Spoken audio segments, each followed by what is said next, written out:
जौनपुर पहुंचे सपा के राष्ट्रीय महासचिव स्वामी प्रसाद मौर्य का बयान। उन्होंने कहा कि एक वर्ग धर्म के नाम पर प्रताड़ित कर रहा है। न्याय दिलाने तक जारी रहेगी लड़ाई। इन्वेस्टर समिट केवल छलावा है। दरअसल श्री रामचरितमानस की चौपाई पर विवादित टिप्पणी करने वाले समाजवादी पार्टी के राष्ट्रीय महासचिव स्वामी प्रसाद मौर्य ने जौनपुर में कहा कि एक विशेष वर्ग के लोग उनका विरोध कर रहे हैं। उन्होंने कहा कि दलित, पिछड़ों, महिलाओं और आदिवासियों को एक वर्ग धर्म की आड़ में प्रताड़ित करता आ रहा है, जबकि किसी भी धर्म का मकसद मानव कल्याण होता है। उन्होंने कहा कि सबको न्याय दिलाने तक उनकी लड़ाई जारी रहेगी। जब तक धर्म के ठेकेदार दलित, पिछड़ों और महिलाओं को अपमानित करना बंद नहीं करेंगे, तब तक यह लड़ाई चलती रहेगी। सपा कार्यकर्ताओं ने ढोल नगाड़े के साथ किया स्वागत। दरअसल शनिवार की शाम लखनऊ से वाराणसी जाते समय समाजवादी पार्टी के राष्ट्रीय महासचिव स्वामी प्रसाद मौर्य ने जौनपुर में पत्रकारों से बातचीत की। इस दौरान बीजेपी पर जमकर हमला बोला। इस दौरान सपा कार्यकर्ताओं ने ढोल नगाड़े के साथ उनका भव्य स्वागत किया। संविधान का भी दिया हवाला। स्वामी प्रसाद मौर्य ने जौनपुर में संविधान का हवाला देते हुए कहा कि जिन्हें अब तक धर्म के नाम पर अपमानित करने का काम किया जा रहा है, उन्हें अब सम्मान दिलाने के लिए वह चल पड़े हैं। बीजेपी सरकार सरकारी प्रतिष्ठानों को निजी क्षेत्र में बेचने का पाप कर रही है। उन्होंने कहा कि बीजेपी सरकार सरकारी प्रतिष्ठानों को निजी क्षेत्र में बेचने का पाप कर रही है। बीजेपी एयरपोर्ट, बंदरगाहों, बैंकों को बेचकर उद्योगपतियों के हवाले कर दिया है। उन्होंने कहा कि न रहेगा सरकारी विभाग और न मांगेंगे सरकारी नौकरी। बीजेपी सरकार इस नीति पर काम कर रही है। यह सरकार केवल उद्योगपतियों का खजाना भरने का काम कर रही है। जनता का ध्यान भटकाने के लिए इन्वेस्टर समिट का हुआ आयोजन। उन्होंने कहा कि बीजेपी की ये नीतियों से किसान से लेकर व्यापारी सभी परेशान हैं। उन्होंने बीजेपी सरकार पर हमला बोलते हुए कहा कि जनता का ध्यान भटकाने के लिए इन्वेस्टर समिट का आयोजन कर रही है। उन्होंने कहा कि इन्वेस्टर और ग्लोबल समिट केवल छलावा है। आज तक उत्तर प्रदेश में एक भी उद्योग नहीं लग सका, जिसकी वजह से प्रदेश में बड़े पैमाने पर बेरोजगारी बढ़ी है। नौजवान निराश है, महंगाई बेतहाशा बढ़ी है। सरकार सभी मुद्दों पर फेल है। आइए अब हम सुनाते हैं आपको समाजवादी पार्टी के राष्ट्रीय महासचिव को। उन्होंने क्या कहा है, आप भी सुनिए। आज जिस तरीके से पूरे देश में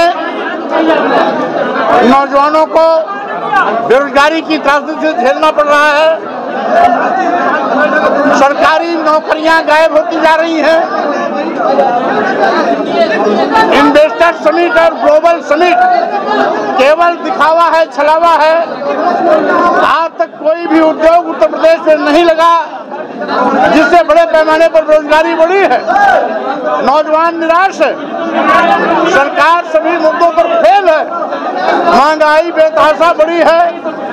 देश के गरीब, महिलाएं, किसान सभी महंगाई से त्रस्त हैं। जीएसटी, लघु एवं सीमांत, जो हमारे लघु और मध्यम वर्ग के व्यापारी हैं, उनसे धन उगाही का इसको माध्यम बना लिया है।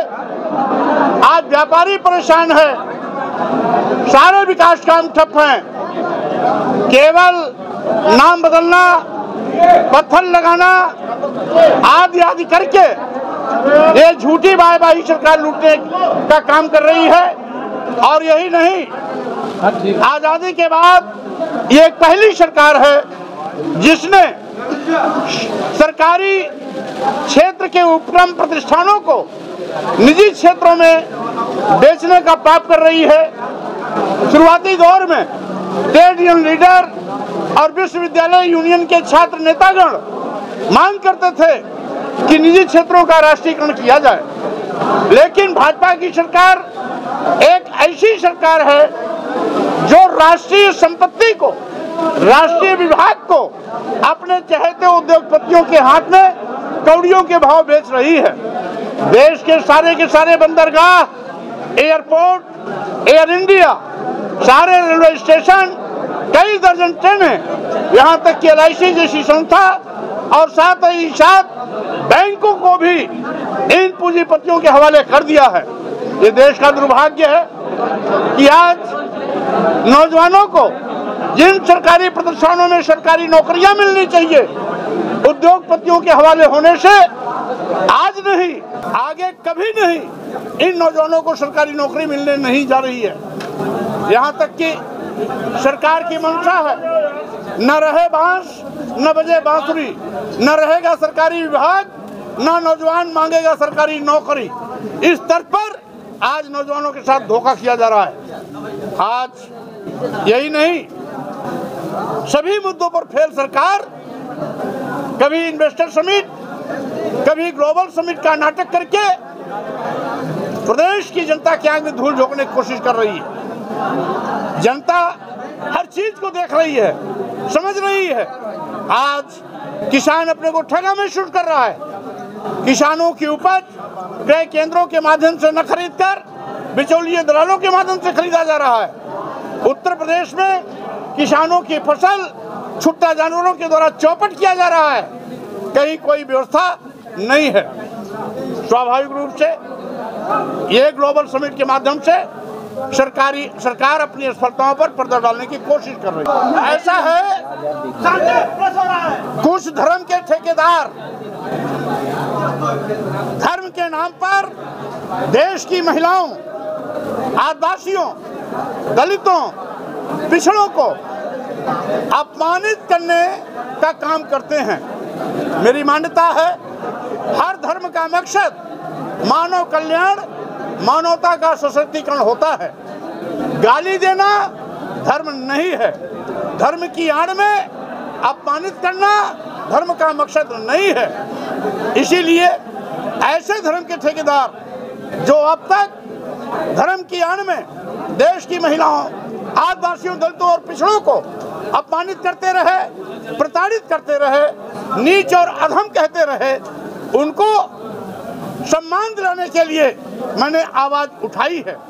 ये आवाज तब तक चलती रहेगी जब तक धर्म के ठेकेदार इस देश की महिलाओं, आदिवासियों, दलितों, पिछड़ों पर धर्म के नाम पर नीच, अधम, अपमानित और प्रताड़ित करना बंद नहीं करेंगे, तब तक ये आवाज उठती रहेगी। और साथ ही साथ मेरा मकसद है देश की महिलाओं को सम्मान दिलाना, आदिवासियों, दलितों और पिछड़ों को सम्मान दिलाना, क्योंकि हमारा भारतीय संविधान भी कहता है, अनुच्छेद 15, जिसमें व्यवस्था है वर्ण, जात, धर्म, लिंग और जन्म स्थान के आधार पर किसी के साथ कोई भेदभाव नहीं किया जा सकता। और कुछ धर्म के ठेकेदार अपने को संविधान से ऊपर बताते हैं,